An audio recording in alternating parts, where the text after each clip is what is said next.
এই জন্য আল্লাহ তাআলা নবী বলেছেন ওয়ামান আমেলা বিহি উজরা, যে ব্যক্তি কোরআন পড়বে আমল করবে আল্লাহ তাকে পুরস্কার দিবেন। কোথায় কোথায় দেবেন কোন তো? দুই জায়গায় দেবে, ইহকালেও দেবে বড়কালেও দিবে। দুনিয়ার পুরস্কারটা কি? দুনিয়ার পুরস্কারটা হলো যে চিন্তা থাকবে না, আর কোনো ভয় থাকবে না। ভয় থাকবে না কিসের? ভয় থাকবে না যেই সমাজে কোরআন মানা হবে, যেই সমাজের আইনের উৎস হবে কোরআন, ওই সমাজের মধ্যে চুরি, ডাকাতি, জেনা, ব্যভিচার, হত্যা, ধর্ষণ থাকবে না। কাজে ভীতি শূন্য, সমৃদ্ধিপূর্ণ, নিরাপত্তাপূর্ণ একটি সুন্দর সমাজ উপহার দেবে এই কোরআন। সুবহানাল্লাহ। সেই কোরআন আমরা তাবিজ বানাইছি, এটারে গোলাইয়া কোরআন শরীফের পাতা লিখিয়া তারপরে কি জানি কয় পানির মধ্যে দিয়ে গোলাইয়া এগুলি খাওয়া হয়, মাদুলের মধ্যে ঢুকাইয়া গলার মধ্যে ঝুলানো হয়। দেখেন এই বাংলাদেশে যেসব কোরআন শরীফ ছাপা হয়, এই সব কোরআন শরীফের দুরবস্থা। এটা আছে কিনা আমি জানি না, আলহামদুলিল্লাহ এটা নাই। কোন কোন কোরআন শরীফ যে বাংলাদেশে ছাপা হয় সেগুলিতে লেখা থাকে সূরায়ে মায়দার নকশা, সূরা ইউসুফের নকশা, সূরায়ে বনি ইসরাইলের নকশা। এই নকশা লিখে গলায় ঝুলাইলে পেটে ব্যথা ভালো হবে, ওই নকশা ঝুলাইলে মেয়ের বিয়ে হবে তাড়াতাড়ি, এই নকশা ঝুলাইলে যে মেয়েকে পছন্দ করো বিয়ে করতে পারবা তাড়াতাড়ি। নওজুবিল্লাহ কর। নকশার মধ্যে আছে কি? নকশার ভিতরে আছে 1293, 1711, 513 হাবি জাবি কতগুলো নাম্বার দিয়া তারপরে লাল কালি দিয়ে দাগ দিয়ে দিয়ে ধান্দাবাজি করা। এরপরে ওই ধান্দাবাজি তাবিজের কোনায় কোনায় লেখে ইয়া জিব্রাইলো, ইয়া মিকাইলো, ইয়া ইসরাফিলো, ইয়া আজরাইলো। উপরে লেখে ইয়া বধূহ, নিচে লেখে ইয়া বধূহ। আমি একজন তাবিজ লেখককে জিজ্ঞেস করলাম, ভাই ইয়া আজরাইলো ইয়া মিকাইলো তো বুঝলাম, ইয়া বধূহ কি? কয়ে যে হুজুর আমি নিজেও বুঝি না বধূহ কি। এই হলো তাবিজ। এই তাবিজ লেখার জন্য আল্লাহ তাআলা কোরআন নাজিল করেন নাই। কথা কি বুঝে আসছে? তাবিজের জন্য আসে নাই, তদবিরের জন্য আসে নাই, শুধু পড়ব এজন্য আসে নাই। কোরআন এসেছে বোঝার জন্য, তেলাওয়াতের জন্য, বোঝার জন্য, কোরআন অনুযায়ী জীবন গড়ার জন্য। আল্লাহর নবী তাই বলেন ওয়ামান আমেলা বিহি উজরা, কোরআন শরীফ যে পড়বে আর আমল করবে দুনিয়ায় শান্তি দেওয়া হবে, আখিরাতেও পুরস্কৃত করা হবে। আখিরাতের পুরস্কারটা কি? নবীজি বলেছেন মান কারাল কোরআনা ফাস্তাজহারাহু ফাহাল্লা হালালাহু ওয়া হাররামা হারামাহু আদখালাহুল্লাহুল জান্নাহ ওয়া সাফাহু ফি আশরাতিন মিন আহলি বাইতিহি কুল্লুহুম কাদ ওয়াজাবাত লাহুন নার। সাদাকান নবী সাল্লাল্লাহু আলাইহি ওয়াসাল্লাম। নবী করিম সাল্লাল্লাহু আলাইহি ওয়াসাল্লাম বলেছেন যে ব্যক্তি কোরআন পড়লো, বুঝলো, আর কোরআনের হালালকে হালাল জেনে চললো, হারাম থেকে বিরত থাকলো, আর কোরআনের আইনকে প্রতিষ্ঠিত করার আন্দোলনে শরীক হলো, সুবহানাল্লাহ, এরকম লোককে আল্লাহ তাআলা কিয়ামতের দিন জান্নাত দান করবেন। সুবহানাল্লাহ। ওয়ামান আমিলা বিহি উজরা ওয়ামান হাকামা বিহি আদালা, এই কোরআন শরীফ দিয়ে যে বিচার করবে আল্লাহ তাআলা বলছেন সেই করবে কেবলমাত্র জাস্টিস, জাস্টিস, ইনসাফ কায়েম করতে পারবে, যে কোরআন দিয়ে বিচার ফয়সালা করবে। আমাদের দেশে এই যে কোর্ট কাছারি আদালত আছে, এই কোর্ট কাছারি আদালতগুলি কোরআন দিয়ে যদি বিচার করতেন সেটা ইনসাফ হতো। যেহেতু ইনসাফ, আল্লাহর চাইতে ইনসাফগার আর কেউ নাই। আছে কি বলেন? নাই। এখানে ধরুন একজন মানুষ যদি একজনের একটা ঠ্যাং ভাঙিয়ে ফেলাই দিল, তাহলে বিচার কি হবে? ব্রিটিশ ল যেটা আছে, বাংলাদেশ পেনাল কোড যেটা আছে, পেনাল কোডে বলা হবে যে সলিমউদ্দিন ঠ্যাং ভাঙছে বসিরউদ্দিন, যে ভাঙছে তার জন্য শাস্তি এই হবে 6 মাসের জেল, 2000 টাকা জরিমানা করে দিবে। এখন আপনি বলেন বিচার মাফে কি দিয়া? ইনসাফের প্রতীক কি? ইনসাফের প্রতীক দাড়িপাল্লা। এই দাড়িপাল্লায় এখন আপনি ওজন দেন ইনসাফ। ঠ্যাং ভাঙছে কার? সলিমউদ্দিন, তার ভাঙ্গা ঠ্যাং এক পাশে ধর, এক পাল্লা। আর বসিরউদ্দিন ভাঙছে ঠ্যাং, সেই কারণে তার 2000 টাকা জরিমানা আর 6 মাসের জেল আর এক পাল্লায় রাখেন। এবার দাড়ি ধরে টান দেন, সমান হবে? যদি 50,000 টাকা জরিমানা হয় আর 6 বছরের জেল হয়, তাও কি সমান হবে? হবে না। সমান হবে কি হলে? সমান হবে ওই সলিমউদ্দিন ভাঙ্গা ঠ্যাং এক পাল্লায় দাও, আর যে ভাঙছে তার নাম কি? বসিরউদ্দিন। বসিরউদ্দিন কেউ যদি থাকেন রাগ করবেন না, আমি একটা দৃষ্টান্ত দিচ্ছি। এখন ওই বসিরউদ্দিন ভাঙ্গা, তারও একটা ঠ্যাং ভাঙ্গিয়া যদি এই পাল্লায় রাখেন, এখন যদি টান দেন তাহলে সমান হবে কিনা বলো? এটা হচ্ছে কোরআন। এই কোরআন বলছে পায়ের বদলে পা, হাতের বদলে হাত, নাকের বদলে নাক, চোখের বদলে চোখ, জানের বদলে জান। সুবহানাল্লাহ। এটা ইনসাফ। এই ইনসাফ হচ্ছে কোরআনের দেওয়া ইনসাফ। সুতরাং আল্লাহ তাআলা নবী বলছেন ওমান হাকামা বিহি আদালা, যে ব্যক্তি এই কোরআন দিয়ে বিচার ফয়সালা করবে, যে ব্যক্তি, যে পরিবার, যে সমাজ, তারা ইনসাফ কায়েম করতে পারবে। যেহেতু আল্লাহর চাইতে ইনসাফগার পৃথিবীতে আর কেউ নাই, আকাশেও নাই, জমিনেও নাই। রাসূলুল্লাহ বলছেন ওয়ামান দা ইলা ইলাইহি হুদিয়া ইলা সিরাতিল মুস্তাকিম, যে ব্যক্তি কোরআনের দিকে মানুষকে দাওয়াত দেয়, সেই একটি সহজ সরল রাস্তার দিকে দাওয়াত দেয়, যে রাস্তার শুরু পৃথিবী থেকে আর রাস্তার শেষ জান্নাতুল ফেরদাউসে গিয়া। সুবহানাল্লাহ। এটা হচ্ছে সেই কোরআন। বুঝতে না পারার কারণে আমরা বিপদে পড়েছি। প্রিয় ভাই সব, আপনারা আছেন কষ্টে, বসেছেন পানির মধ্যে, আছেন দাঁড়াইয়া, মাথার উপরে ছেঁড়া সামিয়ানা বিরক্ত করছে। আমি লম্বা করতে চাই না, অল্পের মধ্যে ছেড়ে দেই, যাতে করে আপনাদেরও সুবিধা হয়, কষ্ট না হয়।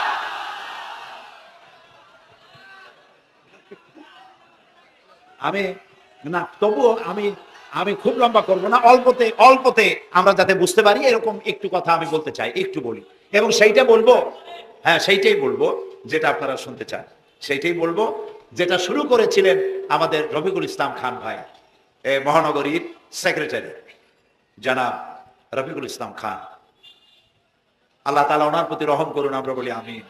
এবং আমার বক্তৃতার পরে আমরা আমাদের সম্মানিত অ্যাসিস্ট্যান্ট সেক্রেটারি জেনারেলের কিছু কথা আমরা শুনবো ইনশাআল্লাহ।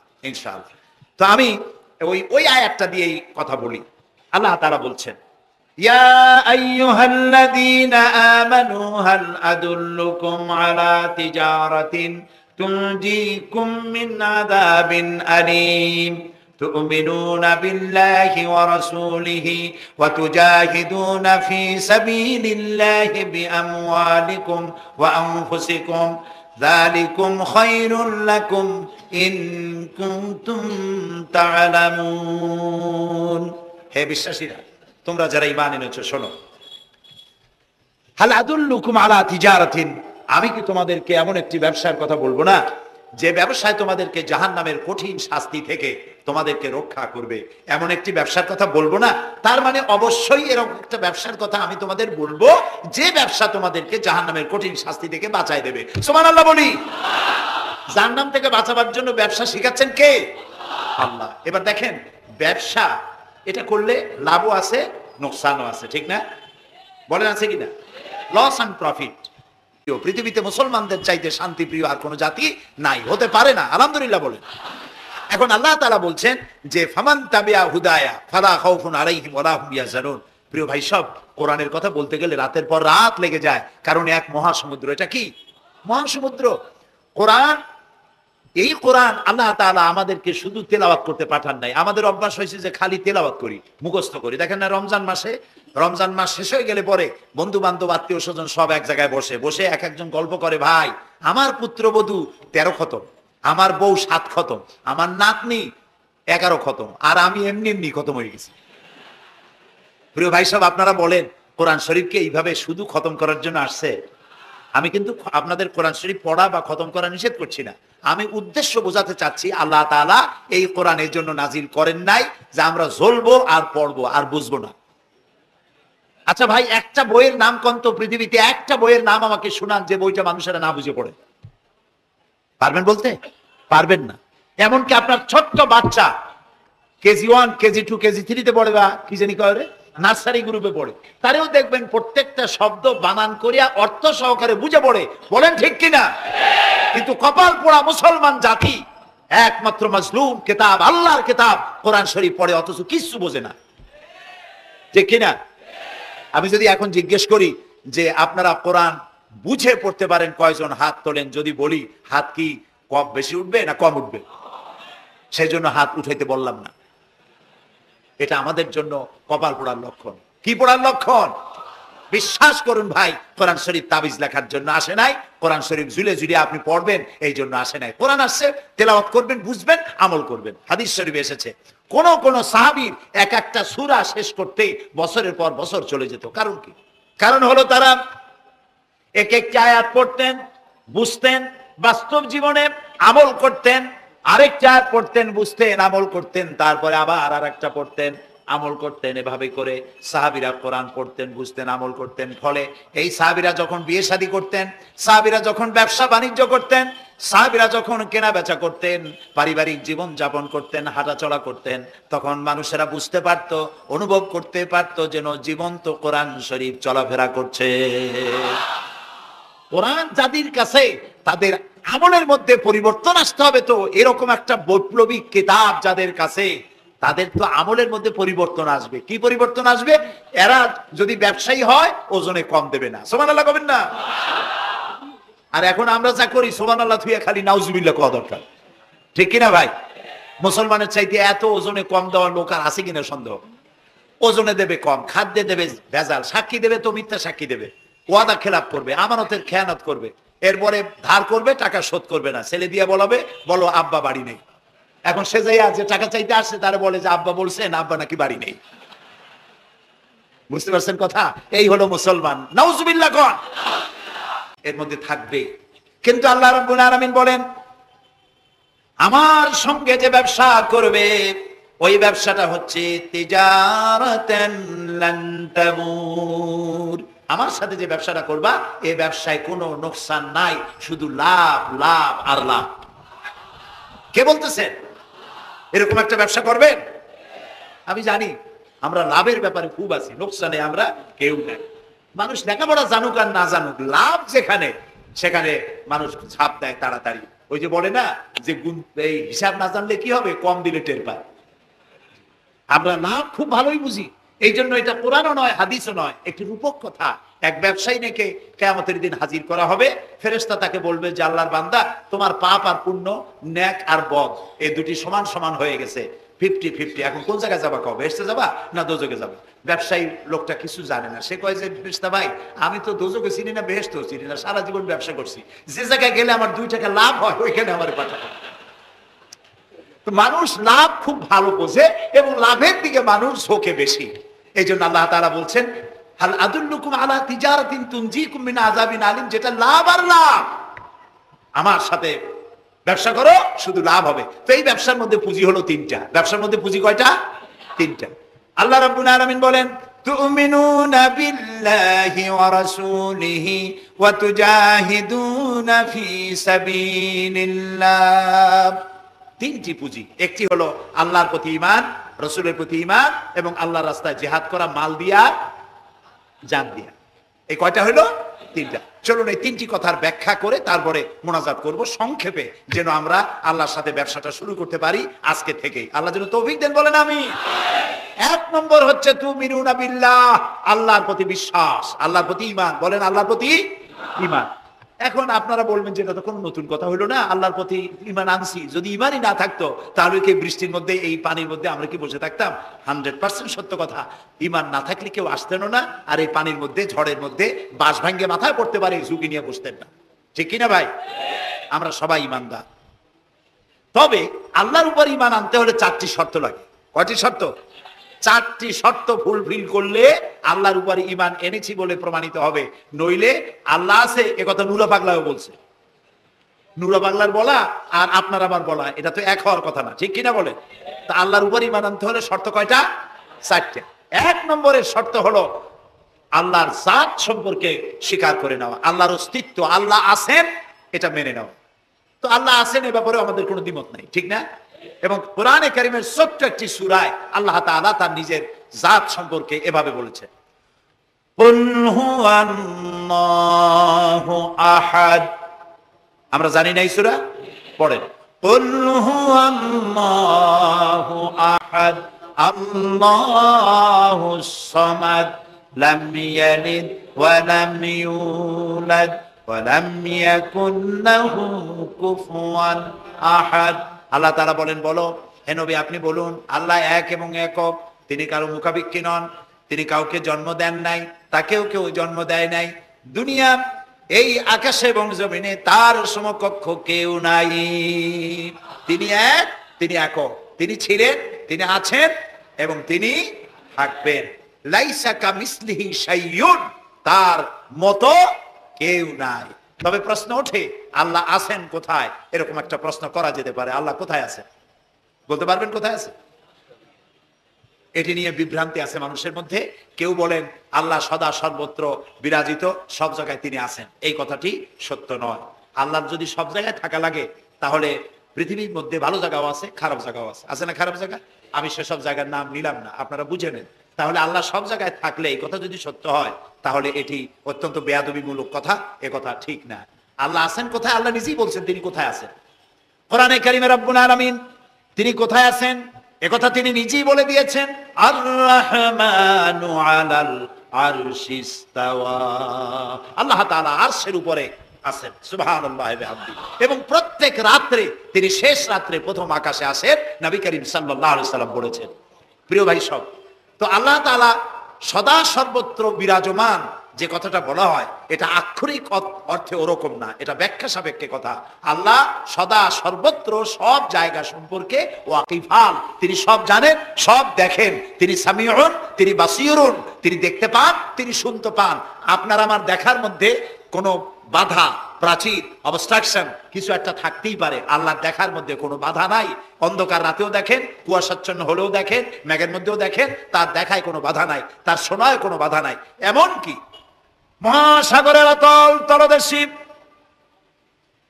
ছোট্ট পাথরের গায়ে লাগানো একটি ছোট্ট পোকা, যাকে মাইক্রোস্কোপ যন্ত্র থাক ছাড়া দেখা যায় না, এমন ছোট্ট সূক্ষ্ম একটি পোকাও যদি, ক্ষুদ্রাতি ক্ষুদ্র একটি পোকাও যদি পেটের জ্বালায় অথবা ক্ষুধার জ্বালায় চিৎকার বাড়ে, কেউ শুনতে পায় না। আরশের মালিক আল্লাহ রব্বুল আলামিন তা শুনতে পান। এ হচ্ছে আল্লাহ, তিনি সব শুনতে পান, সব দেখতে পান। তার জাত সম্পর্কে স্বীকার করে নেওয়া, মেনে নেওয়া, তিনি আছেন, তার শক্তি সহকারে তাকে মানা। আমরা যে কোনো জিনিস বিশ্বাস করি তার শক্তি সহকারে বিশ্বাস করি। বাতাসকে বিশ্বাস করি, প্রচন্ড বেগে বয়ে গেলে আমাদের মাথার উপরে যা আছে ভাঙে চুরে সব শেষ করি ভালো, এভাবে বিশ্বাস করি। পানিকে বিশ্বাস করি, সে চুবায়ে মারতে পারে, ডুবায়ে মারতে পারে। পানি চুবানো, ভিজানো, এ শক্তি পানির আছে। আমরা আগুনকে বিশ্বাস করি, জ্বালিয়ে পড়িয়ে ছাই করে দিতে পারে, এভাবে আগুনের শক্তি সহকারে বিশ্বাস করি। সাপকে বিশ্বাস করি, বাঘকে বিশ্বাস করি, দংশন করলে, থাবা মারলে কাম সারা। পয়জনকে বিশ্বাস করি, খাইলে পরে মরে যেতে পারি, শক্তি সহকারে বিশ্বাস করি, ঠিক না? এখন আল্লাহরে বিশ্বাস করি, এই কথা শুধু বললেই হবে না, আল্লাহকে বিশ্বাস করতে হবে তার গুণ সহকারে। সেই জন্য 4টি শর্তের 1 নম্বর শর্ত হলো আল্লাহর অস্তিত্বকে মানা। 2 নম্বরের শর্ত হচ্ছে আল্লাহর গুণাবলীকে স্বীকার করা, মেনে নেওয়া। আল্লাহর গুণাবলী কি? কোরআন শরীফে আল্লাহর অনেকগুলি নাম আছে। আল্লাহ এ হচ্ছে ইসমে জাত। আল্লাহ এটা কি? ইসমে জাত, আসল নাম কি? আল্লাহ। বলেন সবাই, আল্লাহ নন কিন্তু। আল্লাহ এটা অশুদ্ধ, বলার সময় মুখটা গোল হয়ে যাবে। আল্লাহ বলেন সবাই, আল্লাহ। কি মধুর নাম, সুবহানাল্লাহ, সুবহানাল্লাহ। আল্লাহ নিজেই বলেছেন ওয়ালাহুল আসমাউল হুসনা, আল্লাহ রয়েছে সুন্দর সুন্দর নাম। 99টি নামের কথা কোরআনে কারিমে আল্লাহ তাআলা নিজেই বলেছেন, সুবহানাল্লাহ। এখন ওই নামগুলিকে বলা হয় সিফাতি নাম, অর্থাৎ গুণবাচক নাম। এই গুণ সহকারে তাকে স্বীকার করতে হবে। তিনি রাজ্জাক, খেতে দেওয়ার মালিক কে? আল্লাহ। তিনি রব, সৃষ্টি করেন। তিনি খালেক, তিনি স্রষ্টা। তিনি রব, তিনি প্রতিপালনকারী। তিনি রহমান, তিনি দয়ালু। তিনি রহিম, তিনি রহমান, তিনি দাতা। রহিম, তিনি দয়ালু। অর্থাৎ প্রত্যেকটা নামের এক একটা শব্দ অর্থ আছে এবং সেই অর্থ সহকারে বিশ্বাস করতে হবে তাকে। এই বিশ্বাস যদি আমরা করতে পারি তাহলে শিরক থেকে আমরা বাঁচতে পারবো, সুবহানাল্লাহ বলেন। আচ্ছা বলেন তো, সন্তান দেওয়ার মালিককে, সন্তান না দেওয়ার মালিককে, হায়াতের মালিককে, মওতের মালিককে, খেতে দেওয়ার মালিককে, কষ্ট দেওয়ার মালিককে, কষ্ট থেকে বাঁচাবার মালিককে, সবকিছুর মালিককে, এইভাবে আমরা কি বিশ্বাস করি? না, সবাই করি না। যারা বলেছেন আমিও বিশ্বাস করি, হ্যাঁ বিশ্বাস আমাদের থাকতে পারে, কিন্তু অনেক লোক আছে এভাবে বিশ্বাস করে না বলেই বিবাহ করেছে, সন্তান হয় না। তখন শাহ আলী বাগদাদি রহমতুল্লাহ আলাইহির মাজারে গিয়া সেখানে বসে তার ওই মাজারের কাছে গিয়ে চাইলো আমারে সন্তান দাও, খাজা বাবা সন্তান দাও। অথবা হাইকোর্টের মাজারে বৃহস্পতিবার দিন গিয়ে ভিড় করলো, বাবা সন্তান দাও, অথবা মামলায় পড়েছি বাঁচায় দাও, পরীক্ষা দেবে ছেলে পাস করায় দাও, ইত্যাদি। বলেন এরকম? বলে না? জায়েজ নাই, একদম জায়েজ নাই। কাকে বলতে হবে? আল্লাহর নবী বলেছেন ওয়াইদা সাআলতা ফাসআলিল্লাহ, কিছু বলতে চাইলে আল্লাহরে বলো। ওয়াইদা সাআলতা ফাসআলিল ওয়াইজাস্তাআনতা ফাস্তাইন বিল্লাহ, সাহায্য যদি চাও আল্লাহর কাছে সাহায্য চাও। আমরা সূরা ফাতিহার ভিতরে প্রত্যেক নামাজের প্রতি রাকাতেই বলি ইয়্যাকা না'বুদু ওয়া ইয়্যাকা নাস্তাঈন। আল্লাহ তাআলা একমাত্র তোমার ইবাদত করি আর একমাত্র তোমারই কাছে সাহায্য কামনা করি। হযরত ইব্রাহিম আলাইহিস সালাম আমাদের জাতির পিতা। একটু আগে আমরা বলছি না সবাই, ইব্রাহিম আলাইহিস সালামকে আগুনে, এটারে এদিক ফিরিয়ে দিল কে? ইব্রাহিম আলাইহিস সালামকে আগুনে যখন ফেলে দেওয়া হচ্ছিল তখন হযরত জিবরাইল এসে বলছিলেন আমার কাছে সাহায্য চাও ইব্রাহিম, আমি তোমারে আগুন দিয়ে বাঁচায় দেব। এই যে ইব্রাহিম আলাইহিস সালামের কাছে তাকে সাহায্য দেওয়ার জন্য বলা হলো, এটা কি ঘোরাঘুরি করে? এই মাইকের হর্ন ঘুরান কেন? যেমন ছিল ওইদিকে দিয়ে দেন, আমারে শোনায় তো লাভ নাই। প্রিয় ভাই সব, ইব্রাহিম আলাইহিস সালামকে জিবরাইল বললেন আমার কাছে সাহায্য চাও। ইব্রাহিম আলাইহিস সালাম সাহায্য চাইছিলেন? বলেন চাইছিলেন? হযরত ইব্রাহিম বলেছেন জিবরাইল আমি কেন সাহায্য চাইব তোমার কাছে? আমি তো এমন কোন অন্ধ আল্লাহর ইবাদত করি না যিনি তার নিজের চোখে তার গোলামের দুঃখ দুর্দশা দেখতে পান না। আল্লাহ কি দেখছেন না যে আমি বিপদে পড়ছি? আমি তোমার কাছে কেন সাহায্য চাইবো? আমি আগুনে পড়লে যদি আল্লাহ খুশি হন তাহলে আমি তো এভাবে হাজারবার পড়তে রাজি আছি আমার আল্লাহকে খুশি করার জন্য। এটা হলো আল্লাহর প্রতি বিশ্বাস এবং আল্লাহর কাছে চাওয়া। চাইতে হবে কার কাছে? আমি বিপদে পড়ছি বলবো কারে? আমি অশান্তিতে আছি বলবো কারে? আমার অভাব আছে বলবো কারে? সব অবস্থায় আল্লাহকে বলতে হবে। দেখুন আমাদের জাতির পিতা ইব্রাহিম আলাইহিস সালামের কথা এ কোরআন শরীফে আল্লাহ তাআলা বলে দিয়েছেন। তিনি কি বলেছেন? হযরত ইব্রাহিম বলেছেন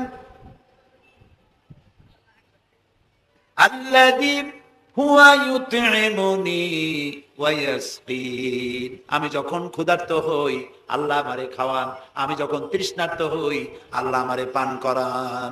ওয়া ইযা মারিদতু ফাহুয়া ইয়াশফিন। আমি যখন অসুস্থ হই আল্লাহ আমারে রোগ মুক্ত করেন। সুবহানাল্লাহ। আইয়ুব আলাইহিস সালাম 18 বছর রোগ ভোগ করলেন, কষ্ট পাইলেন, তিনি সাহায্য কার কাছে চাইছিলেন? ইউনূস আলাইহিস সালামের মতো বিপদে এই পৃথিবীর কোন মানুষ এত বড় বিপদে পড়ে নাই। মাছে তারে গিলে ফেললো, পানির অতল তলদেশে মাছ চলে গেল, মাছের পেটে দরজা নাই, জানালা নাই, ভেন্টিলেটর নাই, মাথা গলাইয়া কোন রকম বাইর হবে এমন কোন পথ নাই, বাঁচার কোনো উপায় নাই। হযরত ইউনূস আলাইহিস সালাম যখন মাছের পেটের ভিতরে বিরাট বিপদে পড়ে গেলেন, হযরত ইউনূস আলাইহিস সালাম সাহায্য কার কাছে চেয়েছিলেন বলুন? তিনি বললেন, আল্লাহ তাআলা তার ঘটনা কোরআন শরীফের মধ্যে এভাবে বর্ণনা করেছেন ওয়াযান্নুন ইয যাহাবা মুগাদিবান ফাযান্না আন লান নাকদিরা আলাইহি ফানাদা ফিয যুলুমাতি আন লা ইলাহা ইল্লা আনতা সুবহানাকা ইন্নী কুনতু মিনাজ জালিমিন। আল্লাহ শোনাচ্ছেন, ও পৃথিবীর মানুষেরা শোনো, ইউনূসকে যখন মাছে গিলে ফেললো সে তখন ত্রিবিধ ফানাদা ফিয যুলুমাত জমায় কাসির, ত্রিবিধ অন্ধকারের ভেতর থেকে তিনি চিৎকার মারলেন। রাতের অন্ধকার, মাছের পেটের অন্ধকার, পানির অন্ধকার, এই ত্রিবিধ অন্ধকারের মধ্য থেকে ইউনূস আলাইহিস সালাম চিৎকার মারলেন লা ইলাহা ইল্লা আনতা। আয় আল্লাহ তুমি ছাড়া কোনো ইলাহা নাই, সুবহানাকা আমি তোমার প্রশংসা করছি। আয় আল্লাহ তাআলা আমি আমার নফসের উপরে জুলম করেছি, আমার উপরে আমি জুলম করেছি। আল্লাহ তাআলা এই চিৎকার শুনেছিলেন? শুনেছেন? হযরত ইউনূস আলাইহিস সালাম মাছের পেটের ভিতরে বসে যেই চিৎকার মেরেছিলেন কেউ শুনতে পায় নাই। পানির ভিতরে কেউ শোনে নাই, জমিনে কেউ শোনে নাই, অন্তরিক্ষেও কেউ শুনতে পায় নাই। আল্লাহ রাব্বুল আলামিন বলেন আমি আরশের মালিক, ইউনূসের চিৎকার আমি শুনেছি। শুধু শুনি নাই, জবাবও দিয়ে দিয়েছি। ফাস্তাজাবনা লাহু ওয়া নাজ্জাইনাহু মিনাল গাম্মি ওয়া কাযালিকা নুনজিল মুমিনিন। আমি ইউনূসের ডাকের সাড়া দিয়া দিলাম, বিপদ থেকে বাঁচাই দিলাম। মাছের পেটের ভিতরে যন্ত্রণা শুরু হয়ে গেল, মাছ দেখলো বমি না করলে আর বাঁচবো না এমন অবস্থা মাছের হয়ে গেল। মাছ পেটের ব্যথার জ্বালায় বেশি উঠলো, কেনারায় চলে গেল। ইউনূস আলাইহিস সালামকে বমি করে ফেলে দিল, মাছও বাঁচলো, ইউনূস আলাইহিস সালামও বাঁচলেন। আল্লাহ তাআলা বলেন শুধু ইউনূস রে নয়, ওয়া কাযালিকা নুনজিল মুমিনিন।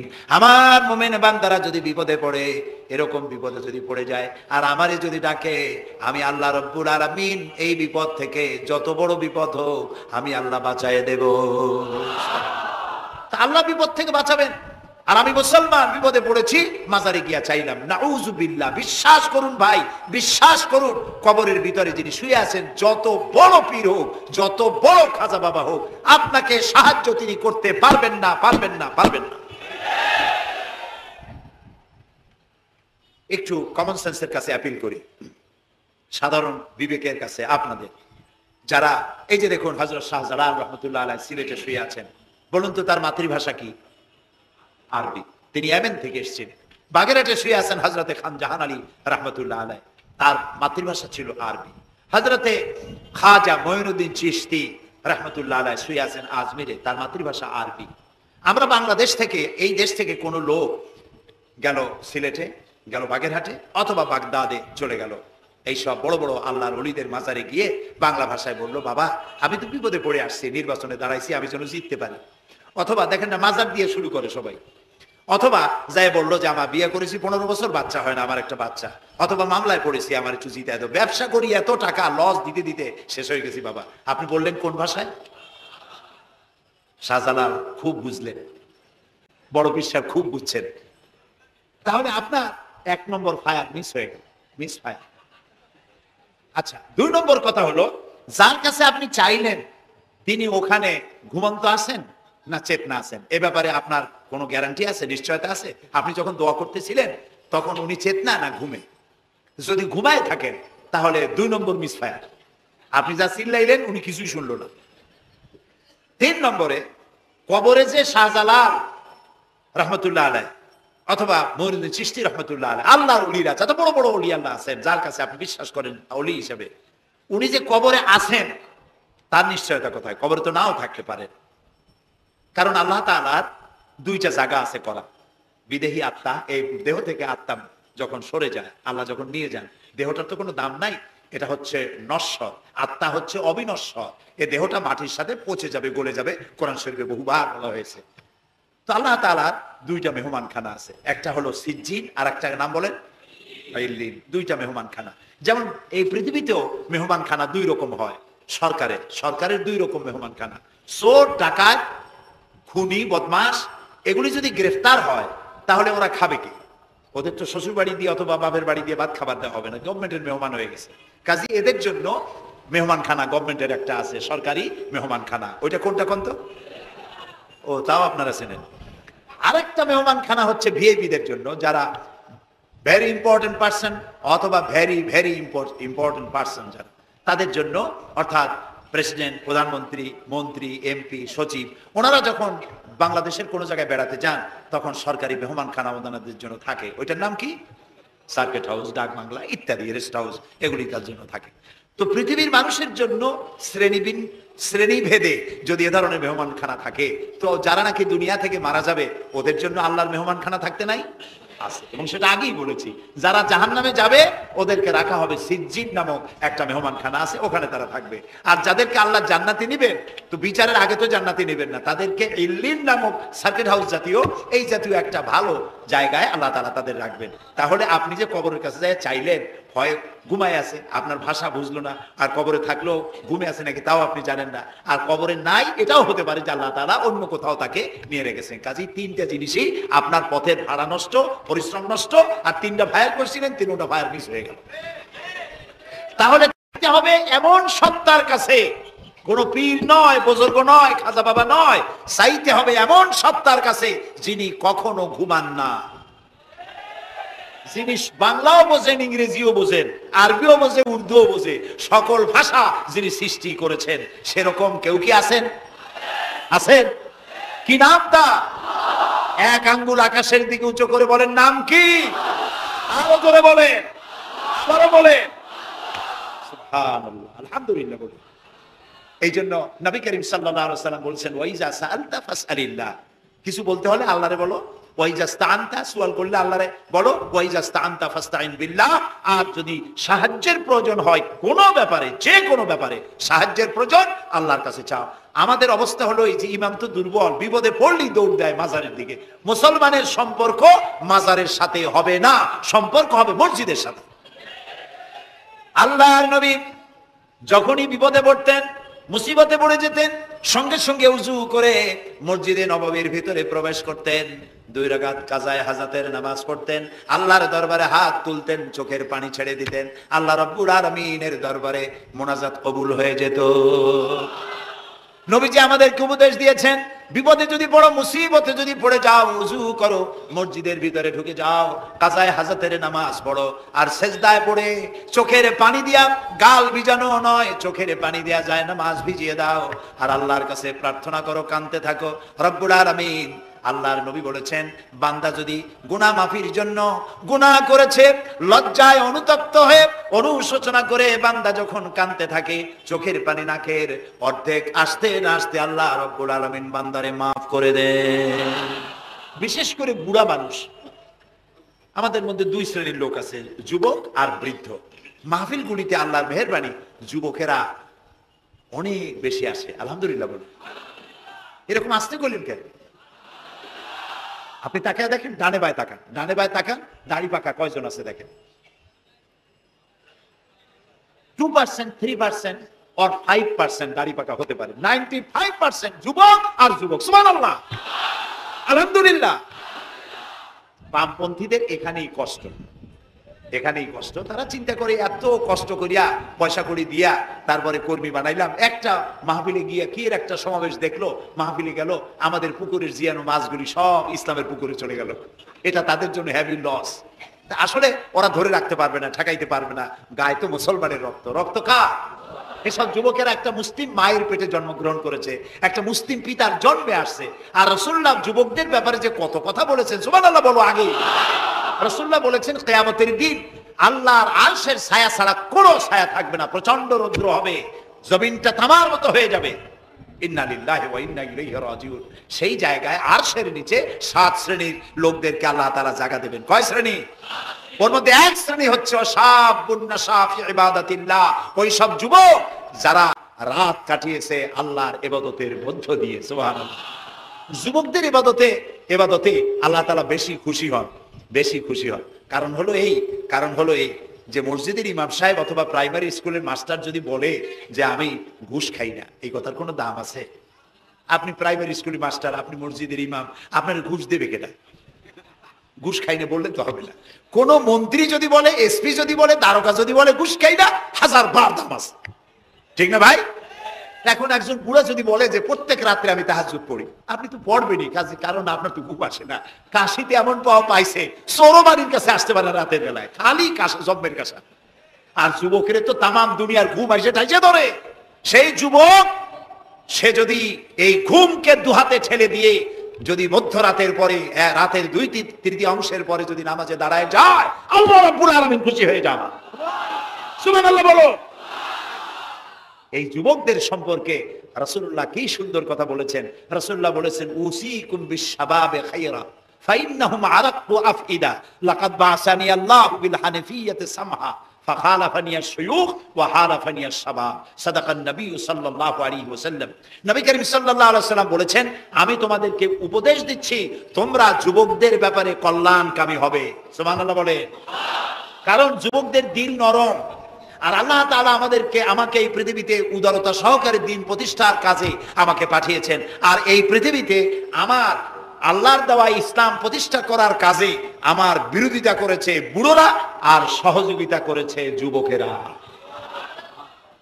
দেখেন না রাসূলুল্লাহর সাথে বিরোধিতা কারা করলো? তাদের বয়স কত?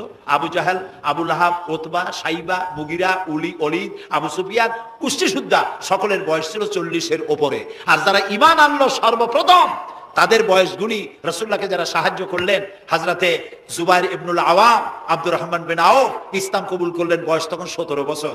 হযরতে আবু বকর ইসলাম কবুল করলেন, বয়স তখন 37 বছর। হযরত ওমর রাদিয়াল্লাহু তাআলা ইসলাম কবুল করলেন, বয়স তখন 26 বছর। হযরত আলী যখন ইসলাম কবুল করেছেন, বয়স তখন মাত্র 8.5 বছর। সব তরুণেরা, যুবকেরা ইসলামের জন্য রক্ত দিয়েছে, যুবকদের রক্তের উপর ইসলাম প্রতিষ্ঠিত হয়েছে। সুবহানাল্লাহ। সেই জন্য এই যৌবনকালে ইবাদতের মূল্য সর্বাধিক। আর বুড়োরাও যখন আল্লাহর দরবারে হাত তোলে, যারা বুড়ো আছেন, আমার বয়সে যারা এসে গেছেন বা আমার থেকে যাদের বয়স বেশি, আপনারা অসন্তুষ্ট হচ্ছেন না তো যে যুবকদের এত কইলাম আর আমরা কিছু পাইলাম না, এরকম বলবেন নাকি? এক বুড়ি এসে রাসূলুল্লাহকে বলছিলেন যে রাসূল আমার জন্য দোয়া করেন, আমি যেন জান্নাতে যাইতে পারি। রাসূলুল্লাহ বলছেন বুড়ি তো জান্নাতে যাবে না, বুড়ি জান্নাতে যাবে না। বুড়ি তো কান্দে শেষ, রাসূলুল্লাহ বলতেছেন জান্নাতে যাবে না। রাসূলুল্লাহ বলছেন বুড়ি কান্দো না, তুমি যখন জান্নাতে যাবা একেবারে যুবতী হয়ে যাবে, তখন তুমি বুড়ি থাকবা না। সুবহানাল্লাহ। সুতরাং বুড়ো মানুষের মন খারাপ করার কারণ নাই, ওই যৌবন কালটা আমরা সবাই পার করে এসেছি। সুবহানাল্লাহ। সেটা যদি ভালো কাজে করে থাকি আল্লাহর কাছে পুরস্কার পাবো, আর যদি অন্যায় করে থাকি সেজন্য আল্লাহর কাছে বিনীতভাবে ক্ষমা চাই। আল্লাহ আমাদের মাফ করুন, বলি আমিন। সবাই বলি আমিন। যুবক ভাইরা আর বৃদ্ধদেরকে এখন আরেকটি কথা বলতে চাই, সেটা হলো বুড়োরা যদি আল্লাহর কাছে যখন হাত তোলে, আল্লাহ তারা বলেছেন হে রাসূল, ইসলামের মধ্যে থেকে যে চুল দাড়ি পাকাইছে, ইসলামের মধ্যে থেকে দাড়ি চুল পাকাই ফেলেছে, এই অবস্থায় আমার কাছে যদি হাত তোলে আর কাঁদতে থাকে, এই বুড়োটারে আমি খালি হাতে ফেরত দিতে আমার শরম করে। আমি কেমনে বুড়োটারে খালি হাতে ফিরাই? একবার হযরত ওমর রাদিয়াল্লাহু তাআলা আনহু নবী করিম সাল্লাল্লাহু আলাইহি ওয়াসাল্লামের ঘরে প্রবেশ করে দেখছেন তিনি কাঁদছেন। হযরত ওমর জিজ্ঞেস করলেন ইয়া রাসূলুল্লাহ আপনি কাঁদছেন কেন? তিনি বললেন এইমাত্র জিবরিল এসেছিল, জিবরিল এসে আমারে বলে গেল যে আপনার উম্মতের মধ্যে যেই সব লোক ইসলামের মধ্যে থেকে দাড়ি চুল পাকিয়েছে, কিয়ামতের দিন আল্লাহ তাআলা ওই সব বুড়া বুড়িদেরকে শাস্তি দিতে লজ্জাবোধ করবেন। হযরত ওমর বলেন ইয়া রাসূলুল্লাহ এ তো আপনার উম্মতের জন্য শুভ সংবাদ, আপনি কাঁদেন কেন? আল্লাহর নবী বলেন হে ওমর, আমার কান্নার কারণ ভিন্ন। আমার কান্নার কারণ হচ্ছে আমার লজ্জা করে, আমার লজ্জার অনুভূতিতে আঘাত লাগে এই ব্যাপারে যখন আমি চিন্তা করি যে আল্লাহ রাব্বুল আলামিন যেই বুড়াদেরকে কিয়ামতের দিন শাস্তি দিতে লজ্জা বোধ করবেন, সেই বৃদ্ধ মানুষগুলো আল্লাহর সাথে নাফরমানি করতে লজ্জা বোধ করে না। এই জন্য এই দুঃখে এই লজ্জায় আমি কান্দি।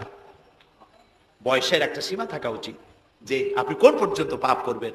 বুড়ো হয়ে গেছে তারপরে মদ খায়, তারপরে জেনা, ব্যভিচার, শয়তানি, বদমাশি, দাঁড়িয়ে এগুলি কি? দাড়ি চুল পাকা এগুলি কি? এগুলি আগে পাকতো না কারো। পৃথিবীতে সর্বপ্রথম দাড়ি আর চুল পেকেছে হযরত ইব্রাহিম আলাইহিস সালামের, এর আগে কারো দাড়ি চুল পাকে নাই। ইব্রাহিম আলাইহিস সালাম প্রশ্ন করলেন আল্লাহর কাছে যে আল্লাহ তাআলা এটা কি হলো আমার? আল্লাহ তাআলা বললেন এটা হচ্ছে ওয়াকার, এটা মর্যাদা, তোমার সম্মানকে বাড়িয়ে দেওয়া হলো। তো দাড়ি চুল পাকলে সম্মান বাড়ে। এই দাড়ি চুল পাকলো এগুলি সিগন্যাল, সংকেত। দাড়ি পাকছে, সংকেত দেওয়া হলো তুমি কিন্তু বয়সের প্রান্তে এসেছো। চোখে কম দেখো, আরেকটা সিগন্যাল মৌতের, আরেকটা সিগন্যাল খাইয়া হজম করতে পারো না, আরেকটা সিগন্যাল তুমি ঘুমাইতে পারো না, রাতের বেলা ঘুম আসে না, আরেকটা সিগন্যাল দাঁড়াতে পারো না, কোমর ব্যথা করে, আরেকটা সিগন্যাল। একটার পর একটা সিগন্যাল আসতেছে, 1 নম্বর 2 নম্বর ডেঞ্জার সিগন্যাল নাম্বার 10, তারপরে হুঁশ হয় না মানুষের। নাউযুবিল্লাহি মিন যালিক। আল্লাহ তাআলা আমাদের হুঁশে আসার তৌফিক দান করুন, আমরা বলি আমিন। প্রিয় ভাই সব, খুব লম্বা করা যাবে না। 2 নম্বরে বলছিলাম আল্লাহর গুণাবলীর উপরে বিশ্বাস। 3 নম্বরে আল্লাহর কুদরত, আল্লাহর ক্ষমতায় বিশ্বাস। আল্লাহরে বিশ্বাস করি, এই কথার দাম নাই। দাম হবে 4টা শর্ত পূরণ করলে। কয়টা শর্ত? 3 নম্বরে আল্লাহর ক্ষমতা। 3 নম্বরে কি? আল্লাহর ক্ষমতা কি? আল্লাহর ক্ষমতা হচ্ছে রাতকে দিন বানান, দিনকে রাত বানান, জীবিতকে মৃত্যু করেন, মৃত্যুর ভিতর থেকে জীবন দান করেন, সাগরকে নগর বানান, নগরকে সাগর বানান। তিনি মরুভূমিতে ঝর্ণা, মরুভূমির ভিতরে পানির প্রস্রবণ চালু করে দিতে পারেন, মরা গাছে ফুল ফুটায় দিতে পারেন। শুধু 2টা অক্ষর কুন বলেন হও, আর সঙ্গে সঙ্গে হয়ে যায়। আল্লাহ তাআলা বলেছেন ফাআলুন লিমা ইউরিদ, যা খুশি তিনি তাই করতে পারেন। সুবহানাল্লাহ বলেন। এই মাত্র কয়েক মাস আগে সুনামি কি হয়েছিল? এইটা যদি হয় সুনামি, তাহলে কুনামি কি আল্লাহ জানে। সুনামি হইল মালয়েশিয়া, ইন্দোনেশিয়া, মালদ্বীপ, শ্রীলঙ্কা, ইন্ডিয়া, থাইল্যান্ড, এই উপকূলীয় এলাকায় সুনামি। মাত্র 1.5 মিনিটের সুনামিতে জলকম্পন আর পানি কম্পনে 2.5 লক্ষ মানুষ শেষ, আর 1 লক্ষ মানুষের কোনো খোঁজ নাই।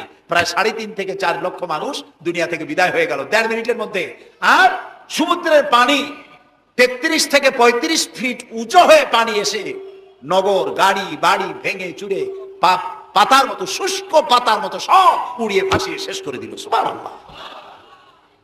আবহাওয়াবিদরা বলেছেন, বিজ্ঞানীরা বলেছেন এটা নাকি কি বলে ভারত মহাসাগরের অতল তলদেশে যেখানে মাটি, ওই মাটিরও কয়েক কিলোমিটার নিচে ফাটল ধরেছে। সেই ফাটল ধরে কি বিক্রি করিয়া জমিনে কম্পন লাগলো, পানিতেও কম্পন লাগলো। আমাদের এই যে ঢাকায় সকালবেলায় যারা মর্নিং ওয়াক যারা করেন, রমনা লেকের পাশ দিয়ে হাঁটতেছে, হঠাৎ পিছনে পানি মারছে, দেখে যে সকলের পিছনে পানি মারে কে, তাকায় দেখে রমনা লেকের পানি উথাল পাথাল খেয়ে গেছে। ভূত না যে জুতা মুতা ফালাই ধুয়ে দিছে। তো পানির মধ্যে যে কম্পনটা বাংলাদেশে হলো, এই কম্পনটা যদি মাটিতে হতো তাহলে এই অপরিকল্পিত বানানো শহর ভেঙ্গে চুরে ভর্তা হয়ে যেত। আল্লাহ শুকরিয়া আদায় করি যে আল্লাহ তাআলা দয়া করে আমাদের গরিব দেশটাকে হেফাজত করেছেন। বলেন আমিন। আল্লাহ তাআলা, আমরা পাপী, আমরা হাজারবার স্বীকার করি আমরা পাপী, আমরা গুনাহগার, আমরা অপদার্থ, আমরা অযোগ্য তোমার বান্দা হওয়ার। তুমি এই গরিব মুসলমানদের এই দেশটাকে দয়া করে আসমান এবং জমিনি সব বালা মুসিবত থেকে হেফাজত করো আল্লাহ তাআলা। প্রিয় ভাই সব, আল্লাহ তাআলার ক্ষমতাকে বিশ্বাস করতে হবে। আর 4 নম্বরে আল্লাহর হুকুম এবং আহকামকে মানতে হবে, আল্লাহর আদেশ আর নিষেধ মানতে হবে, তা না হলে মুসলমান হওয়া যাবে না। যা যা আদেশ করেছে যদি প্রশ্ন করা হয় মুসলমান কারে বলে, তাহলে আমি এক লাইনে বুঝাই দিই মুসলমান কারে বলে। ব্যাখ্যা দেওয়া যাবে সারা রাত, কিন্তু ব্যাখ্যা দেওয়ার জরুরত নাই, এক লাইনে বুঝাই দিই মুসলমান কারে বলে। মুসলমান সেই ব্যক্তি এই কোরআনের মধ্যে আল্লাহ যা যা আদেশ করেছেন সব মানে, আর যা যা নিষেধ করেছেন তার থেকে বিরত থাকে। রাসূলুল্লাহ যা যা আদেশ করেছেন তা মানে, যা যা নিষেধ করেছেন তার থেকে বিরত থাকে। যে ব্যক্তি এটা করে তার নাম মুসলমান। বুঝে আসছে? তার নাম কি? মুসলমান। এই যে কি বলে, আমেরিকায় গত জুমার দিন এক মহিলা ইমামতি করলো মসজিদে, একজন কইলো সুবহানাল্লাহ। এটা সুবহানাল্লাহ কোন কথা? নাউজুবিল্লাহ। কোন জায়গায় কি দোয়া পড়া লাগবে তাও একটু জানিয়ে শুনিয়া তারপরে সেগুলি বলা দরকার। প্রিয় ভাই সব, মহিলারা ইমামতি করতে পারে না, জায়েজ নাই, বিধান নাই। কোরআন হচ্ছে কমপ্লিট, নতুন করে কোনো কথা বান্দার জন্য বলার কোনো দরকার নাই, সব আল্লাহ বলে দিয়েছেন। সুবহানাল্লাহ। আল্লাহ তাআলা এই কোরআনের মধ্যে বলেছেন, আল ইয়াউমা আকমালতু লাকুম দীনাকুম ওয়া আতমামতু আলাইকুম নি'মাতি ওয়া রাদিতু লাকুমুল ইসলামা দীনা। আমি আজ এই ইসলামকে একটি পূর্ণাঙ্গ জীবন ব্যবস্থা হিসেবে কমপ্লিট করে দিলাম এবং এটার উপর আমি সন্তুষ্ট হলাম। কে বলেছেন? আল্লাহ তাআলা বলেছেন এটা কমপ্লিট, নতুন করে কিছু করার দরকার নাই।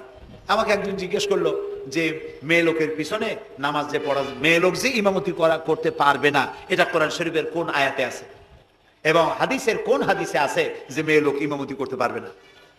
তা আমি বললাম যে আগে আমার এই কথার জবাব দেন, আপনারটা জবাব পরে দিই। আমার কথার জবাব আগে দেন। মাগরিবের নামাজ কয় রাকাত পড়ি? ফরজ 3 রাকাত। 4 রাকাত পড়া যাবে না, এটা কোরআন শরীফের কোন আয়াতে আছে, কোন হাদিসে আছে? ফজরের নামাজ ফরজ কয় রাকাত? 3 রাকাত পড়া যাবে না, অথবা 4 রাকাতও পড়া যাবে না, এটা কোন হাদিসে আছে, কোন আয়াতে আছে? কয় যে কোনো জায়গায় নাই। তাই বললাম ওঠাও কোনো জায়গায় নাই। রাসূলুল্লাহ ইবাদতের যে নমুনা দেখিয়েছেন, যেভাবে করেছেন, তিনি 2 রাকাত ফজরের নামাজ 2 রাকাত পড়েছেন, আল্লাহ বলে দিয়েছেন ওইটাই ফরজ, ওর 1 রাকাত বেশি পড়া যাবে না। 3 রাকাত মাগরিব, 1 রাকাত বাড়ানো যাবে না। জোহর সব দিন জোহর পড়ি 4 রাকাত ফরজ, আর জোহরের ওই নামাজটি জুমার দিনে কয় রাকাত পড়ি? 2 রাকাত ফরজ পড়ি। এই কনসেশন কে করলো? না, আল্লাহ করেন না। এই কনসেশন করেছেন মুহাম্মদ রাসূলুল্লাহ সাল্লাল্লাহু আলাইহি ওয়াসাল্লাম। ইবাদত রাসূলুল্লাহ যদি 2 রাকাত পড়েন, 2 রাকাত পড়াই ফরজ। যদি ইবাদতের যে সব নমুনা তিনি দেখাইছেন তার থেকে ইবাদতের নতুন কোন নমুনা দেখাবার কোনো সুযোগ নাই। মহিলাদের আল্লাহ পাক এই পৃথিবীতে একজন মেয়ে লোককে নবী বানান নাই, বানিয়েছেন? যদি মহিলাদের ইমামতি জায়েজ থাকবে তাহলে নবী করিম সাল্লাল্লাহু আলাইহি ওয়াসাল্লামের জামানায় না হোক, অন্তত তার ইন্তেকালের পরে তার স্ত্রী আমাদের মা হযরত আয়েশা সিদ্দিকা রাদিয়াল্লাহু তাআলা আনহা এবং খাতুনে জান্নাত হযরত ফাতেমা রাদিয়াল্লাহু তাআলা আনহা মসজিদে নববীতে অন্তত একদিনের জন্য হলেও জুমার নামাজের ইমামতি করার চান্স পেতেন। সুতরাং ইসলামে নাই, ইতিহাসে নাই। এগুলি হচ্ছে ইসলামের বিরুদ্ধে পরিচালিত যত ষড়যন্ত্র বর্তমান যুগে শুরু হয়েছে, এটাও তার আরেকটি ষড়যন্ত্র ইসলামের বিরুদ্ধে। প্রিয় ভাই সব, এই জন্য আমাদের মনে রাখতে হবে নতুন কোনো কথা আমরা মানি না। কোরআন এবং হাদিসের মধ্যে আল্লাহ তাআলা সব কমপ্লিট করে দিয়েছে। সুবহানাল্লাহি ওয়া বিহামদিহি। এই জন্য আল্লাহর হুকুম এবং আহকামকে মানা, এই 4টি কাজ, এই 4টি শর্ত যদি পরিপূর্ণ করতে পারি তাহলে আমরা পুরোপুরি মুসলমান। মিথ্যা কথা বলা যাবে না, ওজনে কম দেওয়া যাবে না, খাদ্যে ভেজাল দেওয়া যাবে না, মদ জুয়ার কাছে যাওয়া যাবে না, জেনা বিচারের কাছে যাওয়া যাবে না। সকল ব্যাপারে আমাদেরকে ঐক্যবদ্ধ থাকতে হবে ইসলামের উপরে। আমরা বলি আলহামদুলিল্লাহ। প্রিয় ভাই সব, আজকে আমাদেরকে, আমি আর লম্বা করতে চাই না, অন্তত এতটুকুন যেন আল্লাহ আমাদেরকে আমল করার তৌফিক দেন। আমরা বলি আমিন, সবাই বলি আমিন। এজন্য চাই আমাদের দেশে আমরা যেন এই দেশটিকে পৃথিবীর প্রত্যেকটি মুসলিম দেশের আশেপাশে আরো অনেক মুসলিম দেশ আছে, আর আমাদের ভৌগোলিক অবস্থানটা এমন যে আমাদের আশেপাশে অনেক বড় বন্ধুরা এত বড় আমাদেরকে মহব্বত করেন, কাটা তার দিয়ে বেড়া দিতেছে তারা, আমাদেরকে সাংঘাতিক ভালোবাসে, আমাদের সাথে কোলাকুলি করে, কিন্তু মাঝখানে একটা বড় মাদার গাছ আছে। কথা বুঝতে পেরেছেন? এই জমিনে বাস করতে হলে সম্মান নিয়ে, ইজ্জত নিয়ে, স্বাধীনতা নিয়ে যদি বাঁচতে হয়, তাহলে এখানে একটি আদর্শিক বাঁধের প্রয়োজন। ওরা কাঁটা তারের বেড়া দিয়েছে, আমরা আদর্শের বেড়া দেব। সেই আদর্শের নাম হলো ইসলাম, কেবলমাত্র ইসলাম, একমাত্র ইসলাম। এবং এই আদর্শ সকলের জন্য, কারণ ইসলাম তো আমার একার না। ইসলাম কি আমার একা? আপনাদের একা? ইসলাম কার? আল্লাহ। জোরে বলেন, ইসলাম কার? অনেকে প্রশ্ন করেন যে ইসলাম যে আপনারা ইসলাম করেন, ইসলাম যদি পৃথিবীতে আসে, যদি বাংলাদেশে কায়েম হয়, তাহলে হিন্দু, খ্রিস্টান, বৌদ্ধ ওদের কি হবে? তা আমি বলি, দেখেন, মায়ের চাইতে খালার মহব্বত বেশি হওয়া এটা খুব সুলক্ষণ না। এটা কি লক্ষণ? এটা একটা কুলক্ষণ। হিন্দু কার? জবাব দেন। হিন্দু কার? খ্রিস্টান কার? বৌদ্ধ কার? ইহুদি কার? আমরা কার? আর এই কোরআনটা আল্লাহ তাআলা বলছে। তা ঠিক, কিন্তু কোরআন তো 1400 বছরের পুরানা। এই পুরানা জিনিস দিয়া এই বিজ্ঞানের যুগে এটা চলবে কেমনে? কেমনে আমরা একসাথে থাকবো? বলি, ভাই, সূর্যটা কতদিনের পুরাতন কন্ত দেখি? কয়, তা তো কোটি কোটি বছরের পুরানা। তো কোটি কোটি বছরের পুরানা সূর্য আগের মতো তাপ দেয় না ঠান্ডা ঠান্ডা ভিজে ভিজে লাগে? কয় যে না, তাপ দেয় তো ঠিক মতো। তো তাপ যদি ঠিক মতো দেয়, সেই তাপ কি শুধু মুসলমানে পায় না হিন্দুরাও পায়? ডাবের পানি যখন আমরা খাই, মুসলমানের মুখে মিষ্টি লাগে, আর হিন্দুরা যখন ডাব খায় তিতের চোটে গাল কানের কাছে যায় না? সবাই সমানভাবে পায় বলেন? তাহলে কোটি কোটি বছরের পুরানা সূর্য জাতি, ধর্ম, দল, মত নির্বিশেষে বিশ্বব্যাপী যদি তার কল্যাণময়িতা, যদি তার কল্যাণ করতে পারে, তাপ দিতে পারে, আলো দিতে পারে সমভাবে, তাহলে মাত্র 1500 বছর আগের সূর্যের তুলনায় একেবারেই টাটকা কোরআন শরীফ। মাত্র 1500 বছর আগে এই কোরআন শরীফ দিয়ে যদি আইন তৈরি হয়, তাহলে হিন্দুর কোনো অসুবিধা হওয়ার কথা? খ্রিস্টানের, মেয়ে লোকের, পুরুষের কারো কোনো অসুবিধা হবে? হতে পারি না, যেহেতু এই কথাগুলি কার? আল্লাহ তাআলার কথা। দেখুন, কোরআন যদি মানা হয়, যেখানে মানবেন সেখানে শান্তি, যেখানে মানবেন না সেখানে অশান্তি। আল্লাহ তাআলা এই কোরআন বোঝার তৌফিক আমাদেরকে দান করুন। আমরা বলি আমিন। কোরআন এইভাবে এই সামান্য সময় বোঝানো সম্ভব না, সেই জন্য আমি আপনাদেরকে উপদেশ দেওয়ার মতো আমি এরকম ধৃষ্টতা দেখাবো না। আমি পরামর্শ দিতে চাই আপনাদেরকে, যে সেটা হচ্ছে কোরআন বোঝার জন্য তাফসীর পড়বেন। কি পড়বেন কন্ত? যেই তাফসীরটা পড়লে পরে ইসলাম বুঝবেন, নিজেকে বুঝবেন, নিজের দায়িত্বের অনুভূতি বুঝবেন, সেই তাফসীরটার নাম তাফহিমুল কোরআন। বলেন তো নামটা কি? আরেকবার বলেন। 19 খণ্ডে সমাপ্ত। এটি নামটা যদিও আরবি, এটি বাংলায় অনুবাদ করা হয়েছে। বাংলা আমার মায়ের ভাষা, আলহামদুলিল্লাহ কোন। বাংলা ভাষার জন্য আমরা গর্বিত, আলহামদুলিল্লাহ কোন। আর ভাষার স্রষ্টা পৃথিবীর কোনো মানুষ নয়। ভাষার স্রষ্টা কে? আল্লাহ চুজ করেছেন আমাদেরকে বাংলা ভাষার জন্য, তাই আমরা বাংলা ভাষী। আর বাংলা আমার প্রিয় ভাষা, আমার মায়ের ভাষায়, আমার বাপের ভাষায়, এই বাংলা ভাষায় কোরআন শরীফে অনেক তাফসিরের বাংলা হয়ে গেছে, আলহামদুলিল্লাহ। এবং হাদিস, এমন কোন হাদিস নাই যার বাংলা হয় নাই। এমন কোন ইসলামী সাহিত্য যা মুসলমানদের জন্য প্রয়োজন, তার সবগুলি বাংলা ভাষায় ছাপা হয়ে গেছে, আলহামদুলিল্লাহ। কিন্তু আমাদের একটু কপাল খারাপ, এখানে বিমল মিত্রের কড়ি দিয়ে কিনলাম এত বড় বই, এগুলো পড়তে মাথায় যন্ত্রণা হয় না। শরতের রচনা বলি, রবীন্দ্রের রচনা বলি, বঙ্কিমের রচনা বলি, পড়তে মাথায় যন্ত্রণা হয় না। বড় বড় নাম করা নাট্যকারদের লেখা এই সেই হাবিজাবি কত বইপত্র, সব পড়তে পারে, কিন্তু কোরআন শরীফের একটা তর্জমা, একটা আয়াত, 2টা আয়াত পড়ার মতো ধৈর্য আমাদের নাই। প্রিয় ভাই সব, যারা পড়ে না তারা পৃথিবী গড়তে পারে না, যারা পড়ে তারাই গড়ে। আপনি চিন্তা করে দেখেছেন, গত 100 বছরের ভিতরে এই মুসলমানেরা পৃথিবীকে কিছু উপহার দিতে পেরেছে আবিষ্কার করে। আপনার পকেটে যে মোবাইল, আমার পকেটে যে মোবাইল, এটা আমাদের আবিষ্কার করা না। কম্পিউটার আমাদের আবিষ্কার করা না, কিন্তু যখন আমরা পড়তাম তখন আমরা আবিষ্কারও করতাম। এক সময় ঘড়িটা আমরা আবিষ্কার করেছি। আপনার আমার হাতে যে ঘড়ি, এই ঘড়ি আবিষ্কার করেছে মুসলমানেরা। কম্পাস আবিষ্কার করেছে মুসলমান। অ্যালজাবরা, ম্যাথামেটিক্স, জিওমেট্রি আবিষ্কার করেছে মুসলমানেরা। এই সার্জারি, শল্য চিকিৎসা আবিষ্কার করেছে মুসলমানেরা। অনেক বন্দুক, কামান আবিষ্কার করেছে মুসলমানেরা। যারা যখন তারা পড়তো তখন তারা দেশ গড়তো, পৃথিবী তাদের পায়ের উপরে চুমা খাইতো। এখন লেখাপড়া নাই, অন্যের বানানোটা সেইটা গ্রহণ করি। যদি পড়তাম তাহলে নিজেকেও করতে পারতাম, পৃথিবীকেও কিছু দিতে পারতাম। এই জন্য কোরআন শরীফের মধ্যে আল্লাহ তাআলা প্রথম রাসূলের কাছে যে আয়াত নাজিল করেছেন সেটা নামাজ না, রোজা না, হজ না, যাকাত না। প্রথম যে কথা বলেছেন সেটা ছিল ইকরা বিসমি রাব্বিকাল্লাযী খালাক। পড়ো পড়ো, রিড এন্ড রিড। তুমি তোমার প্রভুর নামে, তোমার আল্লাহর নামে পড়ো। আল্লাহ প্রথম কি বলেছেন? পড়ো। সেই পড়ার কাছে আমরা নাই। আমরা কি ওয়াদা করতে পারবো যে এখন থেকে আমরা পড়বো? পারবো ওয়াদা করতে? এই পৃথিবীকে যদি কিছু দিতে চাই, আমার নিজের পরিবার যদি গড়তে চাই, সমাজ এবং রাষ্ট্র বিনির্মাণে যদি কোনো অবদান রাখতে চাই, পড়ার কোনো বিকল্প নাই। আসুন আমরা সবাই মিলে পড়ি, ইসলামের বইপত্র পড়ি। সাহিত্যের কোনো অভাব নাই। ইসলামী সাহিত্যের বিশাল ভান্ডার খুলে দেওয়া হয়েছে বাংলাদেশে। আলহামদুলিল্লাহ কর, জোরে আলহামদুলিল্লাহ কর। তাফসীরুল কোরআন কোথায় আছে খুঁজে বের করতে হবে। মাত্র 1000 টাকা হাদিয়া, মাত্র 1000 টাকা। পানের দোকানেও এখন তাদের পুঁজি অনেক বেশি। আলহামদুলিল্লাহ, আমার দেশের মানুষের ইনকাম বাড়ছে। আলহামদুলিল্লাহ কর। এইরকম আলহামদুলিল্লাহ কোন আসতে পয়সা বাড়লো আপনাদের? কোন আলহামদুলিল্লাহ। মানুষের না শুকরিটা বেশি। দেখেন রোজার মাসে কাঁচামরিচের দাম একটু বেড়ে গেল, দেখছেন না শুকরি তখন কি চিল্লা পাল্লা শুরু হয়ে গেল। কাঁচামরিচ 180 টাকা, এই দেশে থাকবো না। লোকেরা বলেছে আপনারা যান না কেন? আচ্ছা, বেগুন হইছে 80 টাকা কেজি, বেগুন 80 টাকা। তো রোজার মাস বেগুন 80 টাকা, বেগুনি খাইতে পারে না। বাংলাদেশের মানুষ তো উদ্ভাবনী ক্ষমতা আছে। পত্রিকায় দেখলাম যে পেপেনি বানাইছে তারা, পেঁপে কাইটিয়া তাতে বেসন লাগাইয়া বেগুনি আর বানাইতে পারে নাই, পেপেনি বানাইছে। তো দেখলাম যে নোবেল, এই ভাজা পোড়ার উপরে যদি নোবেল পুরস্কারের কোনো ব্যবস্থা থাকতো তাহলে বাংলাদেশ নোবেল পুরস্কার পাইতো পেপেনি বানাইয়া। বেগুন হয়েছে 80 টাকা, সেই জন্য ঝগড়াঝাটি এক শেষ।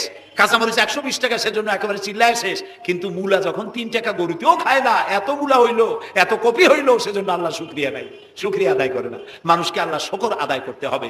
এই দেশ আমাদের, এটা মাস এই দেশে এই মাসেই দেশ স্বাধীন হয়েছিল। সেই স্বাধীনতার জন্য যারা জীবন দিয়েছিলেন তাদের জন্য আমরা মোনাজাতে দোয়া করব, এবং এই স্বাধীনতা, সার্বভৌমত্ব কিয়ামত পর্যন্ত আল্লাহ যেন এই দেশে টিকিয়ে রাখেন, সেজন্য আল্লাহর কাছে আমাদেরকে দোয়া করতে হবে। স্বাধীনতার কত দাম এটা বুঝতেছে আজ প্যালেস্টাইনের ফিলিস্তিনি মুসলমানেরা, বুঝতে পারছে কাশ্মীরের মুসলমানেরা, বুঝতে পারতেছে চেচনিয়া বসনিয়ার মুসলমানেরা। আমরা যেন, আমাদেরকে আল্লাহ তাআলা যেন কিয়ামত পর্যন্ত এই স্বাধীনতার মর্যাদা দেওয়ার তৌফিক আমাদেরকে যেন দেন, আমরা বলি আমিন। প্রিয় ভাই সব, সেই জন্য বলছিলাম পড়তে হবে। বইপত্র কিনবেন, মাত্র 1000 টাকা হাদিয়া। তাফসীরুল কোরআন প্রথম খণ্ডকে যদি একসাথে সব না কিনতে পারেন, অন্তত 1 খণ্ড, 2 খণ্ড, 3 খণ্ড কিনে হলেও পড়বেন। আর 5 ওয়াক্ত নামাজকে সঠিকভাবে আদায় করবেন। যেভাবে ওয়াজ শুনতে আসছেন, তাফসীর শুনতে আসছেন, এইভাবে মসজিদে গিয়ে বা জামাত নামাজ আদায় করবেন। নামাজ পড়লে কপাল খুলবে। কপাল হলো সৌভাগ্যের প্রতীক, আর নাক হলো মর্যাদার প্রতীক। মানুষে বলে না যে ভাই আমার কপাল পুড়ছে। কপালে কি আগুন লাগছিল? পুড়লো কেন? কপাল পুড়ছে মানে ভাগ্য নষ্ট হয়েছে। আবার বলে ভাই আমার নাক কাটা গেছে। তো নাক কাটছে কি দিয়ে? ছুরি দিয়ে না কেজি দিয়ে?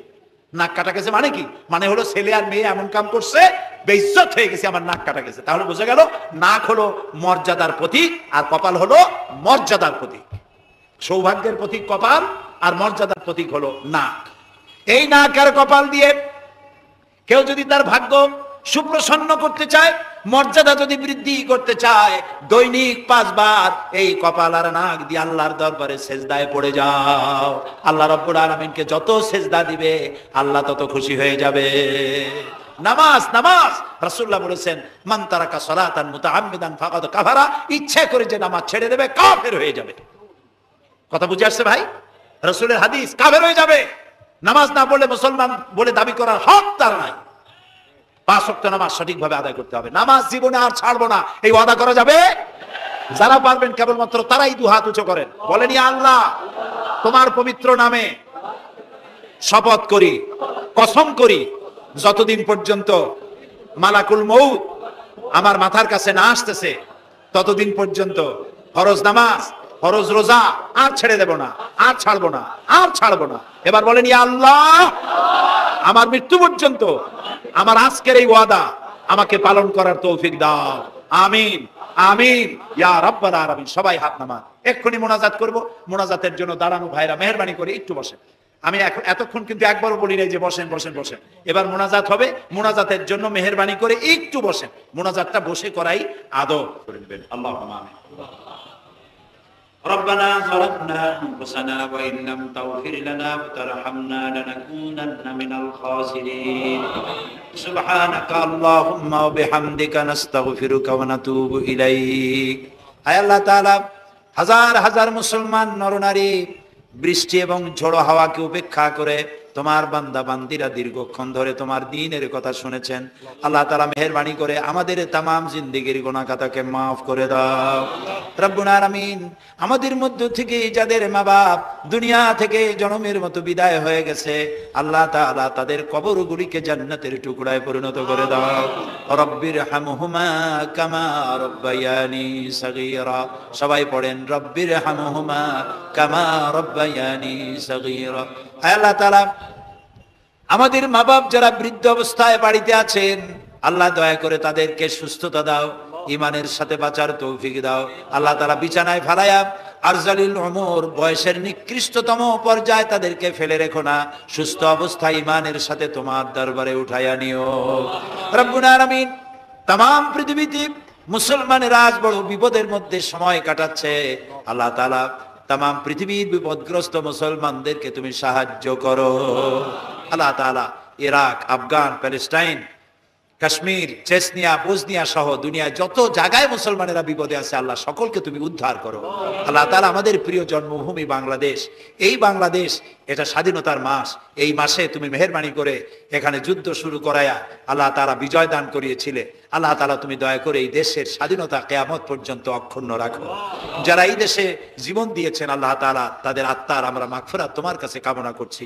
আল্লাহ তাআলা আমাদের দেশের স্বাধীনতা সার্বভৌমত্ব আল্লাহ তুমি স্থায়ী করে দাও। আল্লাহ তাআলা এখানে যারা মাহফিলে এসেছেন অনেকেই দোয়া চেয়েছেন, যিনি যে জন্য দোয়া চেয়েছেন আল্লাহ দোয়া মঞ্জুর করে নাও।